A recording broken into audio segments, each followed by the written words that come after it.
Number 3, Shane Hoving says, my church says a declaration before tithing. Part of it is, and now we're going to quote the declaration his church says, I am believing him for advancements, God ideas, blessings and increases, financial freedom and breakthroughs. Is this a prosperity church red flag? Shane, yes. I mean, I know when I say this, it doesn't mean I want to demonize your church. It doesn't mean I'm saying your pastor is a wolf in sheep's clothing. I'm not suggesting these things. I don't know nearly enough about your church to make judgments in any regard.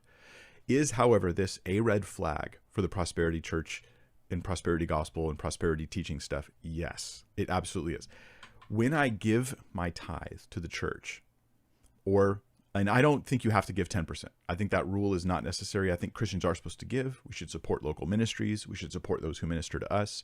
And we should support the poor, which many churches forget this, the poor in our local church community, as well as persecuted believers abroad and missions and outreach and all that.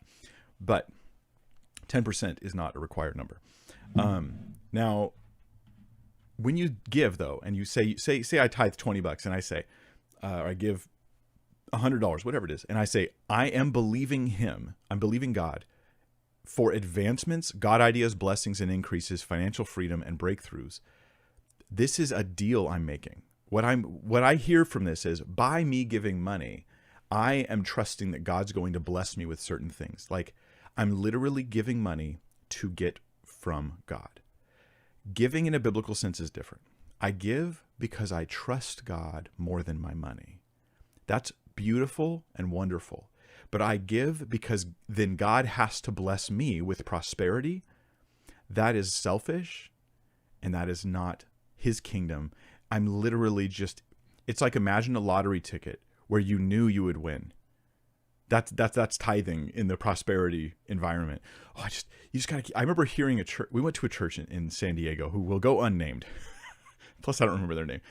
Me and my wife were on vacation down in San Diego, and it was Sunday, so we wanted to go to church. So we just found a local church there, and we just randomly went to a church. And this guy got up, and for about 15, 20 minutes, he talked about the need to give, and he talked about how he just, in his small business, he just kept giving and giving, even though he wasn't getting breakthrough.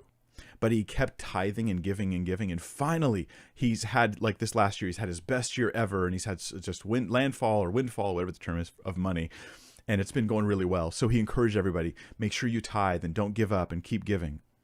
This, to me, I want to throw up, right? This is so wrong.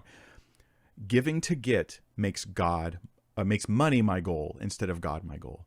Giving to get makes money my goal instead of God my goal. Giving out of trust and just, Lord, I want to seek first your kingdom. Jesus said, store up treasures in heaven, but these tithers don't think they're doing that. They think they're getting more treasures on earth. This is a big red flag.